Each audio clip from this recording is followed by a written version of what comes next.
예, 이제 계시록 11장 이제 9번째 시간입니다. 예, 계속해서 부활에 대한 그리스도인의 소망에 대해서 말씀드립니다. 예, 계시록 11장의 가장 큰 주제는 부활이죠. 두 종인의 순교와 부활입니다. 그래서 우리가 부활과 휴거의 때를 아는 지혜를 우리가 갖기를 원합니다. 예, 확실한 그 시간.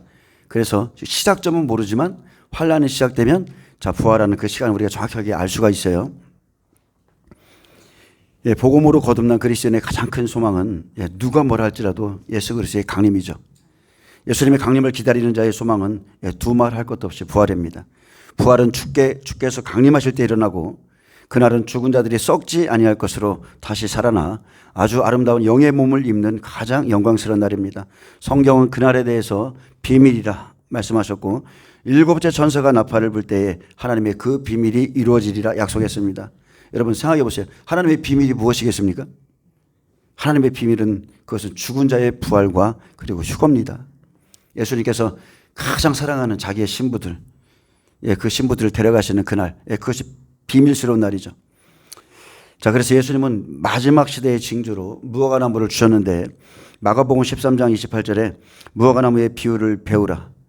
자, 이것은 배워야 됩니다. 그 가지가 연하여지고 잎사귀를 내면 여름이 가까운 줄 아나니 이와 같이 너희가 이런 일이 일어나는 것을 보거든 인자가 가까이 곧 문 앞에 이른 줄 알라. 내가 진실로 너희에게 말하노니 이 세대가 지나가기 전에 이 일이 다 일어나리라. 천지가 없어지겠으나 내 말은 없어지지 아니하리라. 이것은 주님의 확실한 약속이죠. 이 세대, 이 시대, 이 기간의 사람들, 독립한 사람들, 그 민족의 시간들이 지나가기 전에 주님이 오신다고 약속했습니다. 예수님께서 주신 마지막 시대의 징조는 이스라엘이므로 우리가 다른 것으로 징조를 삼는 것은 이것은 어리석은 것이죠. 마지막 때의 징조는 오직 이스라엘이에요. 뭐 꿈과 환상 이런 거 볼 거 없습니다. 이스라엘만 보시면 마지막 때의 징조를 알 수 있습니다. 자, 시편에 보면 120세를 산 모세가 자, 인생이 강건하면 7, 80이라 말했고 그리고 그의 나이 80세에 이스라엘에 출애굽이 있었습니다. 그런데 이스라엘이 지금 올해 건국한 지 78년째고 진실로 예수님의 말씀 그대로 이 세대가 지나가기 전에 저는 이 일이 다 일어나리라고 믿습니다. 베드로 사도는 만물의 마지막이 가까이 왔으니 자, 두려워하라. 그렇게 말씀하지 않고 그러므로 너희가 정신을 차리고 근신하여 기도하라고 그렇게 우리에게 권면했습니다. 여러분 만물이 마지막에 가까이 왔음을 느끼면 여러분 기도하세요. 기도는 깨어있는 겁니다. 우리의 영을 활성화시키고 성령님께서 우리의 영에 계속적으로 무언가를 지식과 또 지혜와 계시를 넣어줄 수 있는 그런 영적인 통로이기 때문에 여러분 기도하세요. 계시록 11장의 주제는 두 증인의 순교와 부활입니다. 자, 계속적으로 이 말씀을 전하는 이유는요. 그들의 죽음과 부활은 아주 특별한 의미를 가지기 때문에 그렇습니다. 왜냐하면 주께서 강림하실 때 그들로부터 이제 부활이 시작되기 때문에 우리는 이 시간을 명확히 알아야 돼요. 고린도전서 15장 50절에 형제들아 내가 이것을 말하노니 혈과 육은 하나님 나라를 이어받을 수 없고 또한 썩는 것은 썩지 아니하는 것을 유업으로 받지 못하느니라. 보라 내가 너희에게 비밀을 말하노니 우리가 다 잠잘 것이 아니요 마지막 나팔에 순식간에 호련히 다 변화되리니 나팔 소리가 나매 죽은 자들이 썩지 아니할 것으로 다시 살아나고 우리도 변화되리라. 반드시 부활이 먼저 일어나고 함께 휴거가 일어납니다. 이 썩을 것이 반드시 썩지 아니할 것으로 다시 살아나고 우리도 변화되리라.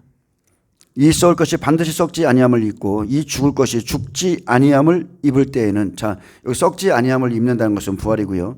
죽을 것이 죽지 아니함을 입을 때는 이것은 휴거자죠. 자, 사망을 삼키고 이기리라고 기록된 말씀이 이루어지리라. 자, 이처럼 하나님의 말씀은 마지막 일곱째 나팔에 부활과 휴거가 있음을 증언하고 있고 그날은 사망을 삼키고 이기리라고 기록된 모든 말씀이 이루어지는 놀라운 날입니다. 지난 시간까지는 마태복음 24장을 살펴보았는데 마태복음 24장 29절에 31절은 순교자들의 부활이 기록되어 있습니다. 그날 환란 후에 그랬어요. 자, 그날 환란 후는 전 3년 반을 마친 후에 즉시 해가 어두워지며 이것은 두 증인의 순교고 달이 빛을 내지 아니하며 또 14만 4천이 휴가할 것이므로 빚을 내지 않죠. 그리고 별들이 하늘에서 떨어지며 그랬습니다. 여섯째 나팔에 둘째 화를 당하는 종들이 있고 하늘의 권능들이 흔들리리로다. 자, 타락한 천사들의 권능이 흔들려 용이 하늘에 더 이상 있을 곳을 얻지 못하고 땅으로 쫓겨나는 시간이죠. 그때에 인자의 징조가 하늘에서 보이겠고 그때에 땅의 모든 족속들이 통곡하며 그들이 인자가 구름을 타고 능력과 큰 영광으로 오는 것을 보리라. 그래서 부활과 휴거의 영광스러운 이 모든 장면을 사람들이 목격합니다. 모든 사람이 봐요. 그가 큰 나팔 소리와 함께 자 이리로 올라오라. 천사들을 보내리니 그들이 그의 택하신 자들을 하늘 이 끝에서 저 끝까지 모으리라. 자, 마찬가지로 마가복음 13장 14절에서 27절도 똑같은 말씀입니다. 순교자 부활에 대한 내용이죠. 마태복음 24장 29절과 마가복음 13장 14절 이후의 말씀들은 다 똑같은 내용이에요. 자, 마가복음 13장 14절 좀 보겠습니다. 자, 이것은 전 3년 반에 있을 일이죠. 예수님께서는 미리 말해 주었어요. 멸망에 가증한 것이 서지 못할 곳에 선 것을 보거든. 자, 후 3년 반 적그리스도가 삼성전에 섭니다. 잃는 자는 깨달을진저 그때 유대에 있는 자들은 산으로 도망할지어다. 자, 똑같은 말씀이죠. 그때 유대에 있는 자들은 산으로 도망하라.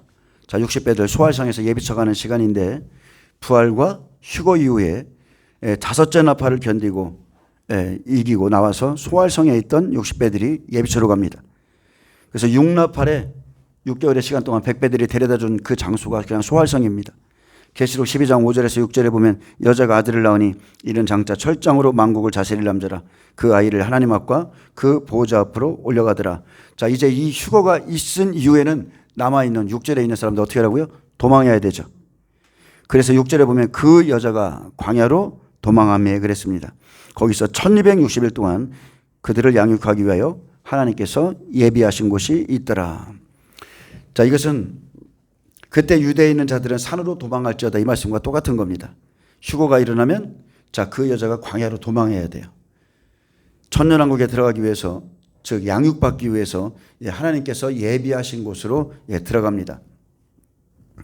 또 15절에 지붕 위에 있는 자는 내려가지도 말고 집에 있는 무엇을 가지러 들어가지도 말며 밭에 있는 자는 겉옷을 가지러 뒤로 돌이키지 말지어다. 자, 계속적으로 제가 말씀드리지만 그날의 하나님의 명령은 생명입니다. 우리의 생명이 촉각이 이렇게 굉장히 위험한 그 시간에 하나님의 모든 말씀이 그대로 여러분 순종하셔야 돼요. 내가 한 번의 잘못된 선택 때문에 잘못된 길로 들어설 수가 있어요. 그래서 하나님의 명령은 생명이고 말씀에 절대 순종하고 뒤로 돌이키면 안 됩니다. 그날 자기가 있는 그 장소에서 벗어나면 자, 믿음에서 떨어질 수 있고 지붕에 있으면 지붕에 밭이면 밭에 그대로 있어야 되는 시간이에요. 얼마나 상황이 위급하고 사태가 급하간지 무엇을 가지러 집에 들어가지도 말고 겉옷을 가지러 뒤로 돌이키지도 말라 했습니다. 그날에는 자기의 생명을 위해서 여러분 말씀에 순종하셔야 돼요. 명령을 받고도 돌이키는 자는 롯의 처와 같이 됩니다. 거짓 선지자들이 억지로 끌어내지 못하고 다만 그것을 벗어나도록 수많은 미혹이 있습니다. 그런 일들을 만들 거예요. 수많은 미혹들을 줄 건데 견디지 못하는 자는 자, 하나님의 말씀을 버리고 자기 스스로 나갑니다. 그날 아주 급박한 위기 상황에 처할 수 있기에 겨울에 꼭 필요한 옷이나 집에 있는 물건조차 가지러 갈 수 없음을 알아야 됩니다. 17절에 그날에는 아이 벤 자들과 젖 먹이는 자들에게 화가 있으리로다. 이 일이 겨울에 일어나지 않도록 기도하라. 자, 문자적으로 보면 아이 벤 임신부나 어린아이를 데리고 있는 어머니들이 환난 속에서 신속하지 피하지 못함으로 자, 가장 먼저 화를 당할 것을 말하지만 자, 그날엔 자, 그런 이렇게 단순히 문자적인 뜻이 아니죠. 그날에는 영적인 아이들과 젖 먹이는 종들에게 젖 먹이는 자들에게는 화가 있다는 뜻입니다. 여기서 화가 있으리라는 뜻은 안 되었도다 슬프도다 하는 애통의 표현으로 자, 7째 나팔에는 셋째 화가 있습니다. 셋째 화가 남아 있어요. 이미 사나팔에서 외쳐졌죠. 화가 있으리로다. 자, 그래서 5나팔, 6나팔, 7나팔에 자, 믿는 자들 중에 화를 당할 자들이 있어요. 그래서 하나님의 명령, 이 말씀을 끝까지 지키셔야 되는 겁니다. 자, 그래서 이 시기에 곧 대환란 속으로 들어가는데 이후에 있을 환란은 육체를 입은 사람들이 견딜 만한 시련이 아닙니다. 그리고 무엇보다도 가장 큰 것은 용이 하늘에서 땅으로 내어 쫓겼다는 것이고, 그리고 또 겨울은 무엇보다 춥고 환난을 피하기 힘들기에 이 일이 겨울에 일어나지 않도록 기도하라 했습니다. 지나간 시대를 보면 예루살렘이 최후로 함락될 당시에 성내의 아이와 어머니들이 득실거렸고 식량난에 허덕인 나머지 분명 우리가 살펴봤죠. 자기 자식까지 잡아먹었다고 기록되어 있습니다. 특히나 팔레스타인은 겨울이 우기기에 피난 가기가 힘듭니다. 믿음이 연약한 자들이 산이나 광야에서 겨울의 식량난과 겨울의 추위와 또 식량난을 견디기에는 매우 어렵고 고통스러운 일이 될 겁니다. 그래서 환난이 올지라도 겨울에 일어나지 않도록 기도하라. 그리고 이 시간에 하나님의 백성에게 아직 환난의 고통이 남아있는 자들은 그 고난을 이기고 견뎌낼 수 있도록 기도하라 했습니다. 또한 겨울은 영적으로 보면 만물이 잠들어 있는 시간이죠. 그래서 우리가 때와 시기가 분별되지 않은 채 영적 잠에 빠져 있는 자들은 대환란에 들어갈 수밖에 없습니다. 자, 이 날이 어떤 날인가? 19절에 보면 이는 그날들이 환란의 날이 되겠습니다. 하나님께서 창조하신 시초부터 지금까지 이런 환란이 없었고 후에도 없으리라. 자, 남은 자들은 대환란에 들어갑니다. 여기서 이는 그 날들이 그랬죠. 여기서 그는 헬라어로 에케이노스입니다. 그래서 저 사람, 꽃 같은 자, 바로 그 자, 그들의 날이라는 뜻이에요. 아멘? 대환란에 들어갈 만한 그들의 날이에요. 그래서 날들이라는 뜻은 헬라어로 헤메란데 자, 길들이다. 그리고 온순하다. 그리고 상징적인 기간, 분명하게 결정된 기간인데 바로 그 자, 그들의 날들이 환란의 날이 되겠음이라는 뜻입니다. 그러므로 그들이 받을 날들은 과거, 현재, 미래를 통하여 창조부터 지금까지 없었던 유일무이한 대환란이라 했습니다. 출애굽기 11장 6절에 애굽 온 땅에 전무후무한 큰 부르짖음이 있으리라 하셨고, 또한 다니엘서 12장 1절에 그때에 내 민족을 호위하는 큰 군주 미가엘이 일어날 것이요 또 환란이 있으리니 개국 이래로 그때까지 없었던 환란일 것이며 바로 이 시간을 말하는 겁니다. 그때 내 백성 중 책에 기록된 모든 자가 구원을 받을 것이라 했습니다. 요세푸스의 기록에 의하면 예루살렘 함락 시에 110만 명이 죽었고 9만 7천 명이 포로로 잡혀갔다고 말합니다. 근데 이것은 종말의 대환란의 예표에 지나지 않습니다. 마지막 때는 더 엄청난 일들이 일어납니다. 본문의 예언은 그날 그들에게 임할 환란이 얼마나 처참하고 비극적인 것인가를 예감할 수 있게 합니다. 그래서 그때에 미가엘 천사가 일어나 큰 용, 옛뱀, 마귀라고도 하는 사탄과 싸워 용이 땅으로 내쫓기는 그때에 대접장에 바로 들어가지 않고 대환란에 들어가지 않고 이제 후 3년 반 마지막 일곱째 나팔 75일의 시간을 감해주는 게 하나님의 뜻입니다. 아멘. 자, 마가복음 13장 20절에서 27절까지 이제 증인들 부활인데 만일 주께서 그 날들을 감하지 아니하셨더라면 모든 육체가 구원을 얻지 못할 것이거늘 자기가 택하신 자들을 위하여 그 날들을 감하셨느니라. 그렇다면 이 말씀은 환란을 감해준다는 거예요? 안 감해준다는 거예요? 감해주신다는 뜻이에요. 만일 주께서 그 날들을 감하지 아니하셨더라면 그랬어요. 이 시간은 우리가 쭉 살펴봤지만 후 3년 반 이제 일곱째 나팔이 부러지죠. 그러면 75일의 시간을 감해주시는 겁니다. 자, 모든 역사를 지배해온 하나님께서 이제껏 이 대환란이 오기까지 모든 역사를 지배해온 하나님께서 하나님의 그 비밀이 이루어지도록 그 환란의 날을 줄여줍니다. 정해진 대로 환란이 계속 진행된다면 구원을 받을 사람이 아무도 없기에 하나님의 자비와 주권적 선택으로 그 날들을 줄여주시는데 그 날들이 우리가 다니엘서를 겹쳐서 봤을 때 75일이죠. 성경에서는 본문을 제한 어느 곳에서도 환란을 감해 주신다는 언급이 없습니다. 그만큼 이 예언은 특별하고 또 이 예언은 종말론적인 것임을 알 수 있죠. 우리는 구약은 그림자죠. 노아의 때 홍수 심판이 시작된 후 물을 며칠 감해 주셨어요? 그때도 75일을 감해 주셨어요. 자, 예수님께서 육체의 질병으로부터 사람들을 해방시키셨듯 마지막 때의 구원은 영적인 구원뿐 아니라 모든 육체까지 하나님이 구원합니다. 환난을 감해주는 시간은 주님의 이름 때문에 고난당한 택하신 백성들을 위한 마지막 축복이요 자비의 시간입니다. 여기서 택하신 자들은 헬라어로 에클레토스입니다. 예수님이 선택한 사람들, 택하다, 골라내다, 택함을 받다는 이 에클레 고마이에서 유래되었는데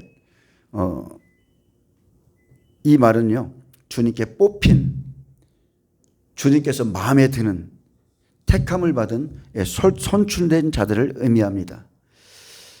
자, 주님의 마음에 들어야 돼. 예, 주님이 우리의 구원자세요. 우리는 매일마다 예수님의 이름을 부르지만 그분이 그날의 실제적인 우리의 구속자라는 걸 우리가 자꾸 잊을 때가 있습니다. 그분의 말씀 한마디에 그분이 우리의 이름을 불러주느냐 안 불러주느냐에 따라서 우리의 구원이 달려 있어요. 자, 두 증인의 예언과 순교는 1260일까지입니다. 그리고 다니엘서 12장 11절 12절 말씀대로 자 기다려서 1290일과 1335일까지 이르는 그 사람은 복이 있으리라. 이 시간이 75일이죠. 부활과 휴거가 일어난 후에 1335일까지 이 75일의 시간을 감하지 아니하면 더 이상 구원받을 육체가 없다. 후 3년반 대접재앙, 그죠? 1대접부터 우리가 살펴봤지만 엄청난 재앙이에요. 견딜 수가 없습니다. 그만큼 큰 환란이고, 자, 이 75일간 또 어떤 일이 일어나요? 예, 참 선지자들이 다 죽죠. 그렇기 때문에 사탄의 활동을 따라 거짓 그리스도와 거짓 선지자들이 일어나서 그 수가 엄청납니다. 모든 능력과 표적과 거짓 기적과 불의의 모든 속임으로 멸망하는 자들에게 나타납니다. 이때 엄청난 미혹, 엄청난 능력들이 풀어집니다. 자, 21절에 그때에 어떤 사람이 너에게 말하되 보라 그리스도가 여기 있다, 보라 저기 있다 하여도 믿지 말라.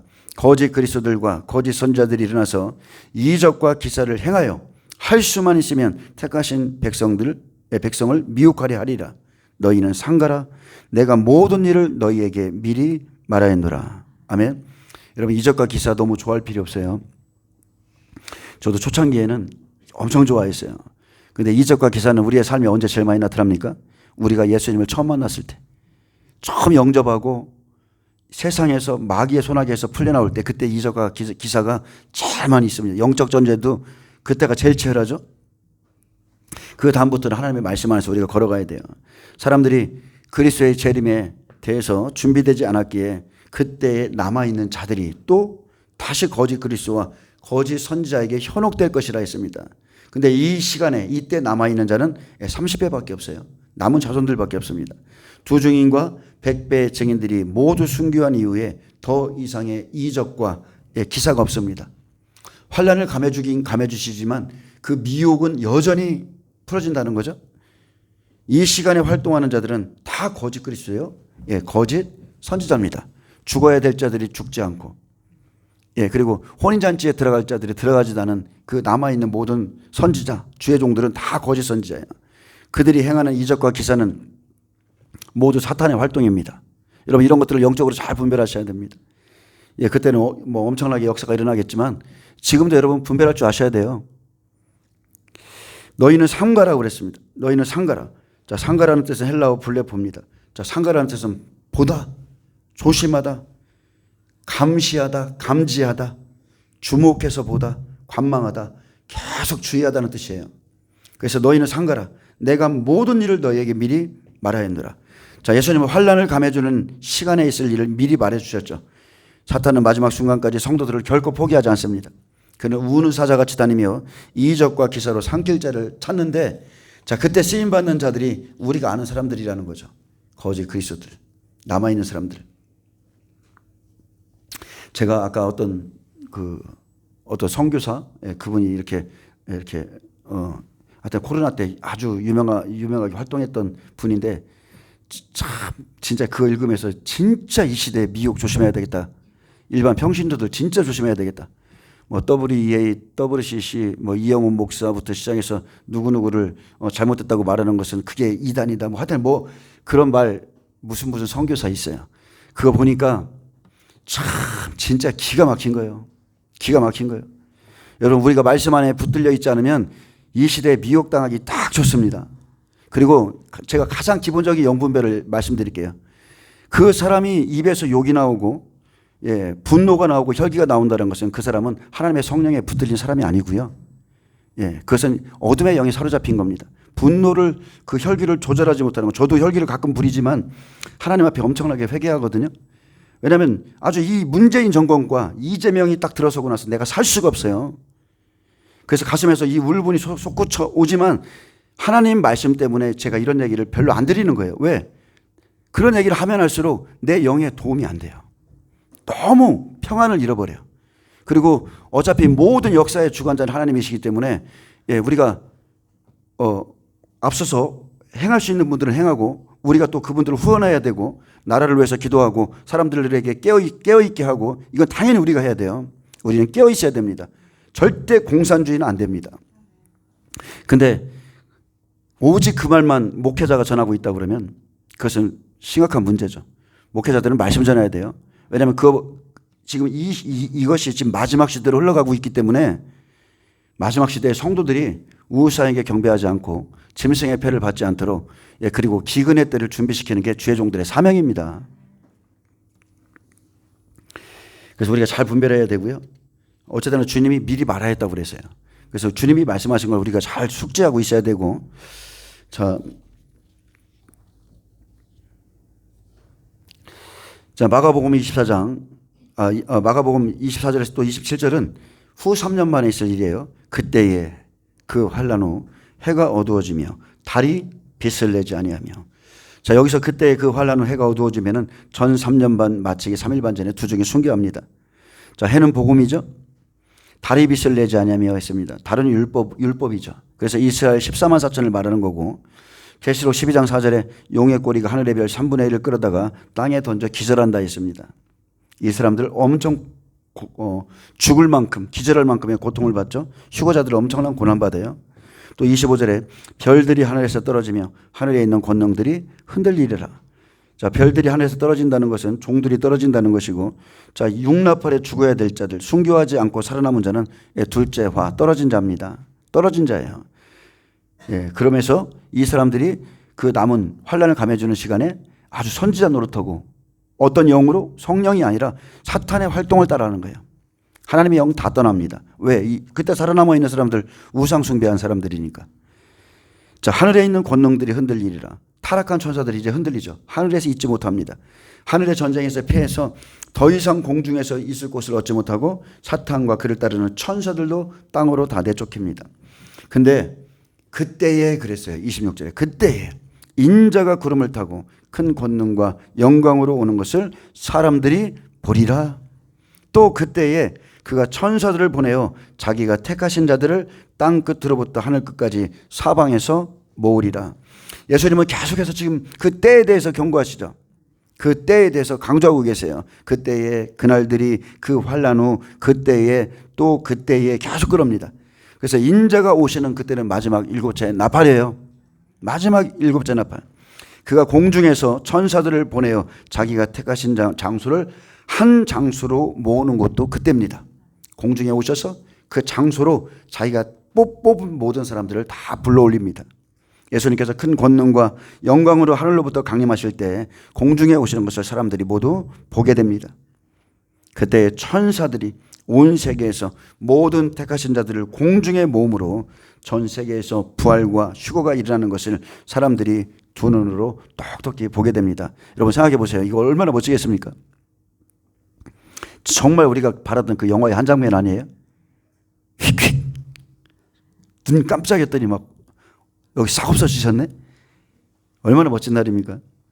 자, 이렇게 마태복음 먼저 24장 살펴봤고요. 이렇게 마가복음은 자, 부활과 휴거가 있음을 지금 예언해 주셨고 자, 비유로 기록한 누가복음 21장도 같은 내용입니다. 근데 이것을 조금 이해하기가 쉽지 않아요.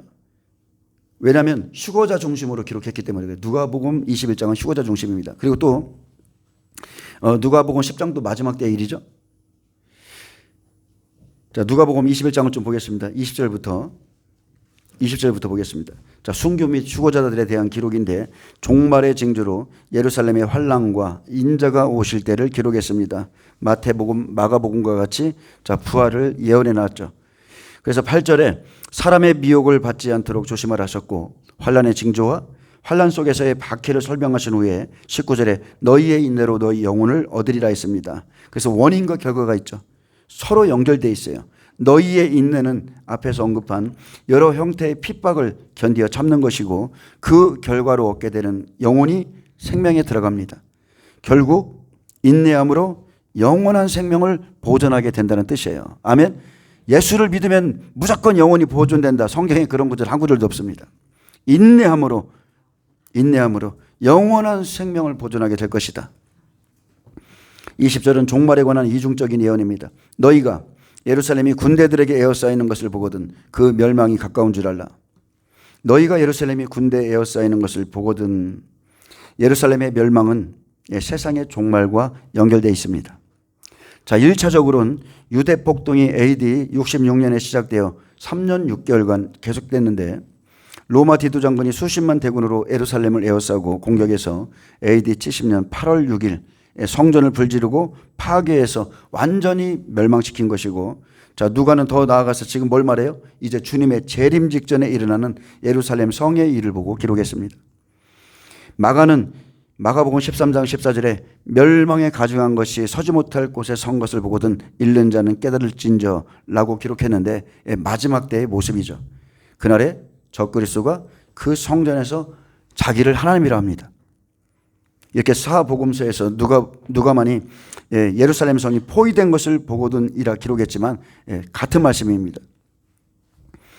자, 이 일을 보거든 그때 유대에 있는 자들은 산으로 도망할 것이며 성내에 있는 자들은 나갈 것이며 촌에 있는 자들은 그리로 들어가지 말지어다. 바로 이 시간이 아까 환난을 감해주는 7나팔 75일의 시간 중에 30일 공간 안에 일어날 일입니다. 자, 성이 포위됩니다. 적그리스도가 세워지면 유대에 있는 자는 도시를 벗어나서 산으로 들어가라 했습니다. 근데 이 말씀을 오해해가지고 지금부터 막 산에 들어가는 걸 그게 아니에요. 전 3년 반이 마칠 때 유대에 있는 자들은 산으로 가라. 그 산이 어떤 산이에요? 하나님이 예비하신 예비처를 말하는 겁니다. 사람의 손으로 지은 곳이 아니에요. 자, 산을 피신하는 곳으로 마지막 때는 예비처를 의미하고 예루살렘에서는 예비처가 걸어서 갈 만한 곳에 있습니다. 그리고 시골에 있는 사람들은 자, 도망가야죠. 그러니까 성 밖에 도망가야지 그 성으로 들어가면 죽음에 처할 것을 경고하고 있어요. 오히려 성 밖으로 도망가라는 거예요. 사복음서에 똑같이 기록한 것은 생명과 직결된 귀중한 지침이기 때문이죠. 실제 요세푸스 기록에 따르면 로마 군대가 66년 그 성을 포위하고 공격했을 때 이 예언을 기억했던 유대인들이 요단강 건너편 계곡으로 도망해서 생명을 보존했다고 합니다. 그러나 하나님의 구원이 아니야. 오직 거룩한 이 성과 성전 위에 임할 것이라 믿었던 유대인들은 그 경고의 말씀을 무시하고 더욱 성으로 모여들었습니다. 결국 그 성에 있던 사람들과 갈수록 모여드는 피난민들로 인해서 포위된 예루살렘 성은 어떻게 됐어요? 식량 사정이 갈수록 더욱 악화돼서 오히려 굶어 죽는 사람만 계속 증가했습니다. 이처럼 우리가 때와 시기를 알고 그리고 말씀에 순종하는 자가 여러분 구원에 이르러요. 우리 생각에는 아니야. 그래도 하나님이 여기를 보호하시겠지. 교회를 무너뜨리겠어? 예루살렘을 무너뜨리겠어? 이러지만 하나님이 모이게 할 때가 있고 나가라면 그냥 나가야 돼요. 이 날들은 왜 그렇습니까? 왜 나가라고 그래요? 이 날들은 기록된 모든 것을 이루는 징벌의 날이니라. 자, 징벌은 액티캐시스입니다. 이 날은 복수하는 날이다. 원수를 갚는 날이라는 거예요. 그래서 이 날들은 기록한 형벌을 이루는 날, 경고의 말씀을 그대로 이루는 날이기에 말씀에 순종치 않는 자, 생명을 준비하지 못한 자에게는 징벌의 날입니다. 멸망에 대한 경고, 하나님의 계시의 말씀을 받고도 따르지 않는 행악자들에 대한 징벌의 날이죠. 그래서 유대인들이 저질러 놓은 악행에 대한 징벌같이 자, 종말에는 하나님의 뜻을 알고도 거역하고 악행을 저지르고 회개하지 않는 사람들과 또 교회에 대한 하나님의 이 심판의 의지를 지금 보여주고 계신 겁니다. 자, 그날에는 아이 벤 자들과 젖먹이는 자들에게 화가 있으리니 이는 땅에 큰 환난과 이 백성에게 진노가 있겠습니다. 그들이 칼날에 죽임을 당하며 모든 이방에 사로잡혀 가겠고 예루살렘은 이방인의 때가 차기까지 이방인들에게 밟히리라. 자, 그날에는 그랬습니다. 계속, 예. 그날에, 여기서 그날은, 본래의 의미는 날이 아니라 날들입니다. 날들, 복수죠. 멸망이 하루아침에 이루어지지 않고 여러 날에 걸쳐 이루어짐을 시사하고 있습니다. 그래서 마지막 때 환란을 감해주는 시간, 75일. 그래서 그날에는 그랬습니다. 75일이 주어지죠. 아이 벤 자들과 젖 먹이는 자들에게 화가 있으리니, 이 화는 세 번째 화를 말합니다. 이 말씀은 단순히 육신을 따라 생각할 말씀이 아니라 우리가 영적 아이들에게, 어린아이들에게 주어진 말씀이에요. 젖 먹는 자들, 아이 벤 자들, 이런 영적인 초보에 머물러 있는 사람들은 마지막에 화가 있다는 거예요.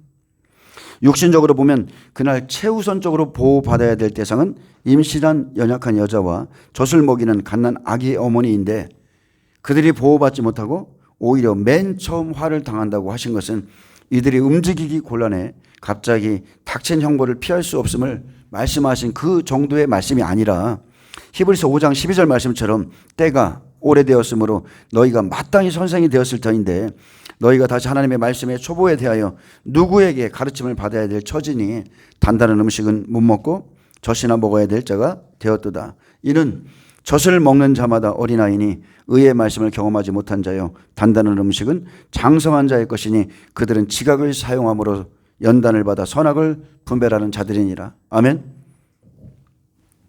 여러분, 젖을 먹는 자마다 어린아이입니다. 그 젖을 먹이는 자들이 있습니다. 때가 오래됐는데도 주의 종들이 젖만 먹여요. 지금 마지막 때인데도 젖만 먹이고 있습니다. 이들은 얼마든지 생명을 준비할 수 있었음에도 준비하지 못한 영적인 어린아이고, 조금만 말씀이 어려우면 듣기 싫어. 저 그냥 모르지 뭐 까짓 거 어떻게 하게 되겠지. 하나님의 심판에 대한 그 의지, 마지막 때에 대한 그 계획을 우리가 알려고 하고, 배우려고 하고, 뭐가 나면 비유를 배우라고 했잖아요. 그렇게 해야 되는데 조금만 듣기 싫으면 아예 하나님의 말씀을 듣기 싫어합니다. 내 마음에서 버리는 거예요. 이 사람들은 준비하지 못한 영적인 사람들입니다. 어린아이들이에요. 성도들에게 단단한 것은 주지 못하고 먹기 좋은 젖만 먹이는 자들에 대한 심판의 말씀입니다. 어쨌든 간에 말씀의 초보에 머물든지 그런 것들만 먹이는 그들에게는 그날에는 화가 있다는 겁니다. 이는 땅에 큰 환난과 이 백성에게 진노가 있겠습니다. 자, 누가는 땅 위에 이제 큰 환난이 있을 것이라 말했습니다. 생명을 준비하지 못하고 땅에 거하고자 했던 하나님의 백성들에게 화가 임합니다. 계시록 8장 13절, 공중에 날아가는 큰 독소리가 큰 소리로 이르되 땅에 사는 자들에게는 화가 있으리라. 자, 마지막으로 이제 화가 있습니다. 누가복음 13장은 예루살렘의 환난에 대해 설명했는데, 이때는 로마의 디도 장군에 의한 멸망의 때가 아니라 마지막 시대의 모습입니다. 환난을 감해 주시는 75일 공간에 있을 전체적인 내용을 이렇게 기록해 놨습니다. 24절, 그들이 칼날에 죽임을 당하며 모든 이방에 사로잡혀 가겠고 예루살렘은 이방인의 때가 차기까지 이방인에게 밟히리라.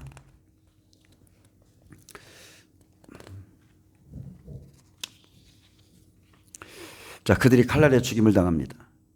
자, 누가 죽임 당합니까?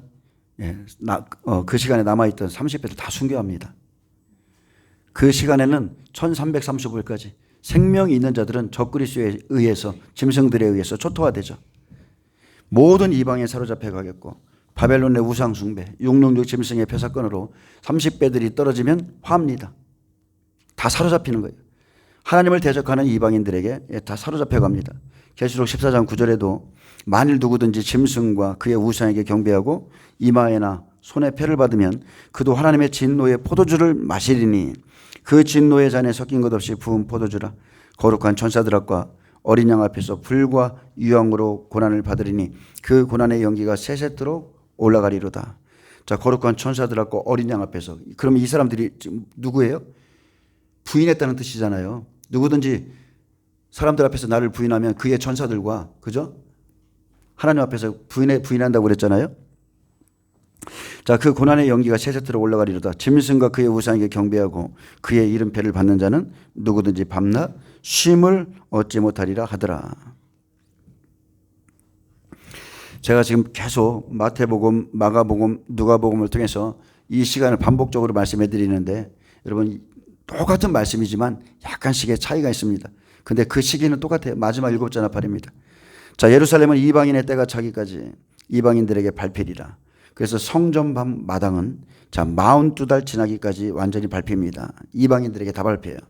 42달 권세를 받은 짐승 적그리스도에게 넘겨 대적 재앙 가운데 밟히게 하십니다. 25절에 1월 성실에는 징조가 있겠고 땅에서는 민족들이 바다와 파도의 성난 소리로 인하여 우는 소리로 인하여 혼란한 중에 공고하리라. 1월 성신에는 징조가 있습니다. 24절까지 유대인들에게 임할 환란에 초점을 맞추었다면 이제 25절부터는 온 세상 우주적인 종말에 초점을 맞춰서 말씀하는 거예요. 1월 성신은 하늘의 징조입니다. 3분의 1을 죽이라는 명령이 내릴 때의 징조죠. 마가복음 13장 24절 해가 어두워지는 것은 여러분 최종적인 징조입니다. 다 똑같아요. 해, 달, 별. 그래서 해가 어두워지는 것은 최종적인 징조인데 쉽게 말하면 두 증인이 죽는 것이 최종적인 징조라는 거예요. 계시록 9장 15절에 내 천사가 놓였으니 그들은 그 년 월일 시에 사람 3분의 1을 죽이고로 준비된 자들이더라. 이들에 의해서 두 증인이 순교되는데 뭐 다른 걸 볼 거 없습니다. 1260일에 권세를 받고 예언했던 그 두 증인이 죽는 것이 우리에게 최종적인 징조입니다. 자, 땅에서는 민족들이 그랬어요. 민족들. 자, 이 사람들은 믿는 자들입니다. 이제 하늘의 징조뿐 아니라 땅의 징조가 나오죠. 땅에서는 민족들이 바다는 세상입니다. 파도는 환란이죠. 성난 소리로 인하여 성난 소리는 우는 소리예요. 우는 소리로 인하여 혼란한 중에 공고하리라. 이것을 징조로 보여줍니다. 자, 바다와 파도의 성난 소리는 세상에 속한 자들, 권세 있는 자들의 포효하는 소리고 이 소리는 혼동과 공포를 일으키는 요소로서 증인들이 잡혀가 고난을 당하고 아주 당혹한 상황에 처할 것을 보여주죠. 아주 혼란하게 될 겁니다. 그리고 공고하리라는 뜻은 괴롭게 함으로 이들을 괴롭게 함으로 두 증인과 순교자들의 모습이 이제 공고하게 되는데 공고하리라는 뜻은 헬라어로 시노키입니다. 포위하다, 공격하다, 함께 잡다, 체포하다, 혼란에 빠뜨리다, 괴롭히다, 마음을 빼앗다, 억압하다, 걱정, 고통을 의미하죠. 그래서 이 사람들이 공고해지는 거예요. 자, 26절에 사람들이 세상에 임할 일을 생각하고 자, 지금까지 뭘 봤어요? 징조를 받고 1월 성실의 징조를 받고 땅에서는 민족들 사람들이 그 우는 소리로 환란의 소리로 성난 소리로 인하여 막 혼란 중에 공고한데 이제 사람들이 세상에 임할 일을 생각하고 이제 곧 자기들에게 닥칠 일을 생각하고 무서워함으로 기절하리니 이는 하늘의 권능들이 흔들리겠습니다. 자, 여기서 사람들은 그냥 모든 사람들을 말하는 게 아니라 원문에 보면 어떠한 사람들을 특정한 사람들을 의미하는 거예요. 어떤 사람들. 근데 여기서 말하는 것은 이스라엘 14만 4천 수고자들을 말하는 겁니다. 사람들이 세상에 임할 일을 생각하고 무서워함으로 기절하리니. 자, 이때는 우리가 엘리야 때를 봤죠? 온 열방에 온 세계에 법을 세워서 증인들을 잡아주는 법이 세워져요. 이때는 증인들을 잡아가는 때인데 자, 잡아서 죽이는 것이 아니라 이스라엘 14만 4천은 기절하기까지 고난을 받습니다. 이 사람들은 죽지 않습니다. 자, 임할 일을 생각한다고 그랬죠? 여기서 임할 일은 에페르 코마이로 자, 잇따라 발생하다. 즉, 다다르다, 임박하다, 공격하다. 그 올 일을 생각한다는 뜻인데 자, 여기서 생각은 악에 대한 우려입니다. 이제 곧 그 예상된 고통, 고난이 오겠구나. 두려움으로 그것을 기다리며 바라보는데 아주 기절할 만큼 무서운 거예요. 무서운 거예요. 그게 이제 이 사람들이 다 이렇게 됐는데 그 일을 생각하니까 두려움으로 기다리고 바라보는데 이제 무서워함으로 기절한다고 그랬죠. 무서워한다는 것은 두려움이, 공포가, 놀람이 그냥 가득 찬다는 뜻인데 자, 기절한다 하겠습니다. 헬라어 아포소시코라는 단어인데 자, 숨이 멈춘다, 죽는다는 의미로 자, 하늘과 바다에 임하는 징조와 곧 닥칠 일에 대해 생각만 해도 사람을 죽음에 이르게 할 정도로 그 공포가 무시무시함을 강조합니다. 그러므로 자, 이 말씀은 여러 가지를 겹쳐서 봐야 되는데 계시록 12장 4절에 용이 하늘의 별 3분의 1 끌어다가 땅에 던져서 그 사람들 기절한다고 그랬잖아요. 똑같은 의미입니다. 엄청난 고통받습니다. 그러므로 기절한 자, 시체 같은 자들은 깨어서 올라가는 거예요. 아멘. 죽은 자들은 부활하고 기절한 자들은 깨어서 올라가는 거예요. 이사야 26장 19절에 주의 죽은 자들은 살아나고 부활이죠. 그들의 시체들은 일어나리이다. 그래서 이스라엘 14만 4천 기절했던 자들이 일어나서 심한 고난을 받았지만 이 사람들이 휴거됩니다. 그리고 여기서 하늘의 권능들이 흔들린다는 것은 천사들의 싸움을 말하는 겁니다. 용과 미가엘 천사의 싸움. 자, 27절에 아주 엄청난 혼란 속에 있습니다. 사람들이 엄청난 혼란 속에 있는데 그때에 그랬어요. 사람들이 인자가 구름을 타고 능력과 큰 영광으로 오는 것을 보리라. 자, 그때 본대요. 주님을 본다고 그럽니다. 자, 그때가 언제입니까? 순교자가 부활할 때, 부활이 일어날 때 사람들이 구름 타고 오시는 예수님의 영광스러운 모습을 보게 됩니다. 자, 이 표현, 이 한 구절을 통해서도 재림은 숨겨진 건가요? 아닙니다. 재림의 공개성을 이 말씀 안에다가 지금 하나님이 넣어놓으신 거예요. 모든 사람들이 보게 될 것이다. 소리맨 동방박사와 밤에 양치는 목자들 그리고 일부 사람을 제외하고는 아무도 모르게 이루어졌던 그 예수님의 그 이 땅에 오심, 그죠? 그 나심이 재림엔 그를 대적한 자를 포함해서 천하 만민이 볼 수 있도록 공개적으로 이루어질 것을 뜻하고 있습니다. 그래서 계시록 1장 7절에 볼지어다 그가 구름을 타고 오시리라. 각 사람의 눈이 그를 보겠고 그를 찌른 자들도 볼 것이요 땅에 있는 모든 족속이 그로 말미암아 애곡하리니 그러하리라. 아멘. 아멘. 몇 사람만 보나요? 몇 사람이 아니라 모든 족속이 그를 본다고 그랬어요. 따라서 특정 지역에 메시아의 재림이 있을 것이라 그렇게 말하거나 아니면 비밀 휴거가 있을 것이다, 환란 전에 휴거가 있을 것이다 말하는 자들의 그 잘못된 말을, 거짓말을 여러분 들을 필요가 없어요. 우리가 이 말씀에 비춰보세요. 그런 말들이 얼마나 잘못되고 얼마나 잘못된 이 시대의 미혹인지를 우리가 알 수 있습니다. 성경은 계속해서 볼 수 있다는 거예요. 부활과 휴거가 함께 일어난다는 거예요. 죽은 자의 부활이 먼저고 그 다음에 휴거자들이 함께 올라간다는 거예요. 그 사람들이 보좌로 갑니다. 초림에 예수님은 죄인들을 위해 오셨고 말 구에 누이실 정도로 낮은 천한 모습으로 탄생하셨습니다. 그리고 공생의 내내 머리 둘 곳 없이 빈핍하고 또 초라한 생활을 했지만 사람들에게 얼마나 고초를 당했습니까? 근데 저 재림 시에는 완전히 전혀 다른 모습이에요. 그분은 하늘과 땅의 모든 권세를 취하시고 만왕의 왕, 만주의 주로서 생명과 사망의 열쇠를 지니고 오시는 심판주입니다. 그분은 심판주의 모습으로 오세요. 왕이십니다. 마태복음 24장 30절에 그때의 인자의 징조가 하늘에서 보이겠고 그때의 땅의 모든 족속들이 통곡하며 그들이 인자가 구름을 타고 능력과 큰 영광으로 오는 것을 보리라. 재림하시는 예수님의 위엄, 그 영광 앞에 온 땅과 모든 족속들이 통곡하게 됩니다. 그러나 그 하나님의 현현하심에 하늘이 하나님께 영광을 돌리는 자들도 있다. 아멘. 완전히 나눠지잖아요. 누군가는 눈물을 흘리면서 통곡하고 압니다. 자기가 알아요. 나는 끝났다는 걸 알아요. 회개할 수 있는 시간이 아니라는 걸 알아요. 근데 기다리는 자들, 하나님께 영광 돌리는 자들, 이제 내 차례가 오겠구나. 이런 일이 되기를 시작하거든 일어나 머리를 들라 너희 구속이 가까웠느니라 하시니라. 아멘. 얼마나 멋집니까? 이런 일이 되기를 시작하거든 예수님이 공중에 오시고 순교자들이 부활하여 올라가거든 두 증인이 부활하거든 일어나 머리를 들라. 모든 사람이 아니에요. 일어나 머리를 들라. 기절한 자들 깨어나서 휴거됩니다. 너희 구속이 가까웠느니라. 14만 4천 구속의 날, 휴거자들의 구속의 날, 땅에서 구속함을 받은 14만 4천은 이스라엘 백성밖에 없습니다. 이것은 영적인 상징이다. 그렇게 말하면 안 된다. 이것은 비유다. 여러분 그런 말에 휘둘리지 마셔야 돼요. 여기서 일어나는 아나피토입니다. 곧게 펴다, 일어나다, 의기양양하다, 들어올리다, 쳐다보다는 뜻이고 그때 일어난 머리를 들라. 이것은 들어올리다, 높이다, 들리어 올라갔다는 뜻을 갖고 있어요. 그래서 너희 구속이 가까웠느니라.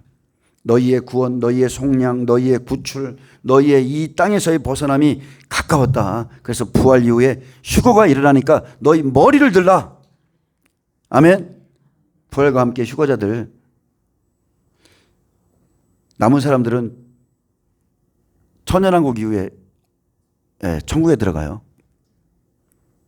그래서 계시록 10장 7절에 일곱째 천사가 소리내는 날 그의 나팔을 불려고 할 때에 하나님이 그의 종 선지자들에게 전하신 복음과 같이 하나님의 그 비밀이 이루어지리라 하더라. 자, 이렇게 누가복음 21장 20절 28절은 휴거자 중심으로 기록하고 있습니다. 머리를 들라. 이것은 이스라엘 장자 14만 4천, 휴거자 14만 4천에 대한 이야기입니다. 지금 마태복음 그리고 마가복음도 다 그때 부활자들은요 다 백배들이에요. 마찬가지로 여기서 머리를 드는 사람들도 이스라엘 휴거자들입니다. 이 사람들은 계시록 14장 3절에 있는 사람들이죠. 그들이 보좌 앞과 내 생물과 장로들 앞에서 새 노래를 부르니 땅에서 속량함을 받은 14만 4천 밖에는 능히 이 노래를 배울 자가 없더라. 여러분, 이들이 어디에 있어요? 지금 보좌 앞에 있어요. 보좌 앞에. 14만 4천은 보좌로 올라갈 자들입니다. 아까 다른 데서는 부활자를, 여기에서는 지금 휴거자를 설명하고 있는 거예요. 자, 이제 말씀 맺겠습니다. 마지막 일곱째 나팔은 하나님의 비밀입니다. 하나님의 비밀. 전 3년 반 1260일이 마치고 이제 마지막 나팔이 울리면 후 3년 반 대접 재앙으로 들어가기 전에 예수님께서 말씀하신 그대로 75일 환란을 감해주는 시간이 있습니다. 1260일 두 증인이 부활하는 시간부터 30일을 더하면 1290일이죠. 다니엘서 12장 11절 12절 보면 매일 드리는 제사를 폐하며 멸망하게 할 가증한 것을 세울 때부터 1290일을 지낼 것이요 기다려서 1335일까지 일하는 그 사람은 복이 있으리라. 그래서 다니엘서 12장 11절 1290일까지의 30일의 시간엔 자 100배들의 부활이 있고 이스라엘 14만 4천의 휴거가 있으며 그리고 60배들이 살아서 하나님이 예비하신 예비처로 들어가고요. 또 다니엘서 12장 12절에 1335일까지 기다리는 자들 복이 있다고 그랬죠. 이 45일의 시간 동안은 생명 가진 30배들이 각자 순교하고 낙원에 들어갑니다. 짐승에게 경배하는 거 거부합니다. 짐승의 표를 받는 거 거부해요. 이 사람들 목배임을 받고 다 낙원 들어갑니다. 자, 이제 여러분 하나님이 행하실 일을 깨닫고 자기의 때를 준비하는 자가 복이 있는 거예요. 아멘. 세상이 모두 구속받는 것이 아니라 그날 하나님의 백성만이 구속받기에 하나님의 백성들은 오직 말씀을 준행하는 자입니다. 오직 그분의 말씀을 듣고 준행하는 자만이 그날의 속량함을 받습니다. 여러분 이것을 믿으시고 자기의 때를 알고 잘 준비하시기를 축복합니다. 기도하겠습니다. 주님 감사합니다. 이 마지막 시대에 흉흉한 소문들과 어지러운 미혹들을 너무나 많습니다. 그러나 우리가 그런 것들을 멀리하고 이제 곧 다가올 하나님의 그 환란 속에서 일어날 일, 진노의 시간 안에 일어날 일을 잘 살펴서 자기의 영혼의 때를 잘 준비하는 저희들이 되게 하옵소서. 감사하며 예수님의 이름으로 기도합니다. 아멘. 하나님께 영광 박수 드립니다.